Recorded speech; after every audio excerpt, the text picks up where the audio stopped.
Well, the break's interesting. It was founded in 1973, long before video games even existed.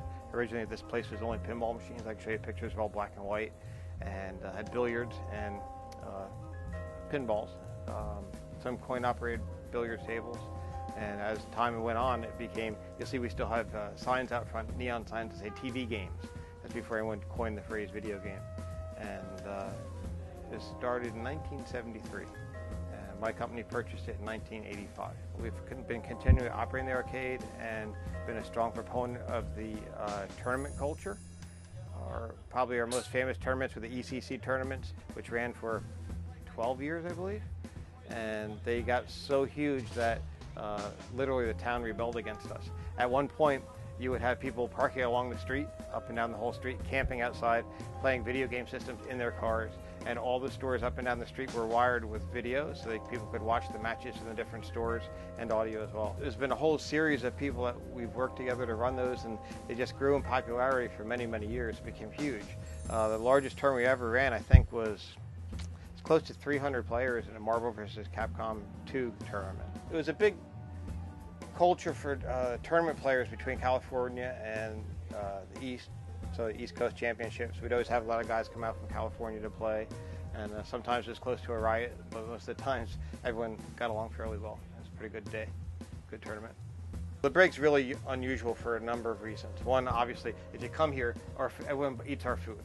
We have a tournament tonight. We make nothing on the tournament. I just want people to come here and see the arcade and know the arcade, and it works. Our food is extremely cheap. You can buy a cheesesteak special for $3.98. It's been the same price since I've owned the place, since 1985. That's ridiculous.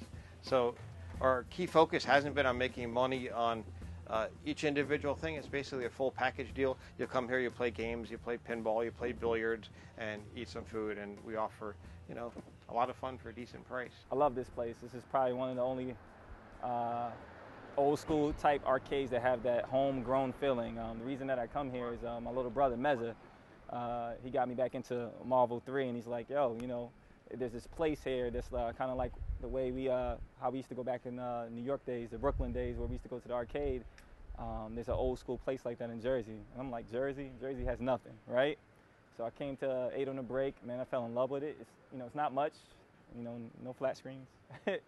Really no chairs. We're playing today, no chairs, but you know, we're here for the love of it. And the owner here, Chris, he has a lot of love for the gamers here. He shows a lot of love and very respectful. And you can't beat a cheesesteak, French fries, and a drink for $4. So while you play Marvel, so the break is something that is honestly part of my history now. I'm glad to be part of their history, and I never want it to go away. So. The break's interesting in a lot of ways as far as what we offer. You'll see a lot of games here before you will elsewhere, because we're also involved in game development and manufacturing. The Marvel vs. Capcom 2 cabinet here was a prototype cabinet. Pump It Up Pro was the first Pro in the group. 1 and 2 were the first in the group, 1s and 2s. DJ Max Technika and Rerave now. So we always use this as a test location for brand new games. So people like to come here for that, to see new things. But you know, the most important thing has been the high grade of the players that come here as far as the fighting games. We're basically equidistant between New York and Philadelphia, thereabouts. So a lot of people come here for the competition. So they know they can always find some really great players here. Well, one of the greatest challenges for arcades is to come up with entertainment that can't be offered at home. And anybody can go get a six-pack and sit at home and drink beer by themselves. But it's a lot more of a better environment to go to a bar and hang out with your friends. So we try to do the same thing, is to create a social environment.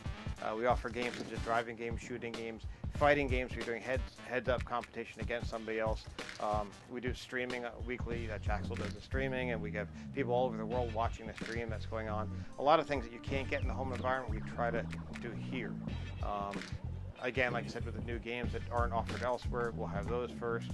But it's most important for the social environment, where it's more like a clubhouse than it is an arcade. The future of 8 on the break. Well, which is interesting that you should mention that, because I'd looked for many years when I could sell the break, and I just realized that I actually really love it, and I'm not going to sell the arcade any longer. My core of my business is manufacturing and development of video games, and it's been always the players that come to 8 on the break that gave me the ideas, and it's their input that created all the games that I mentioned prior that have come out of 8 on the break, such as you know, in the Groove and Rerave and DJ Max, It's my ability to work with guys that are really geniuses that think up these games, that use my knowledge that I've learned of the coin-op business from 8 on the Break to make those games a great success. So I intend to keep 8 on the Break as long as we're still manufacturing video games.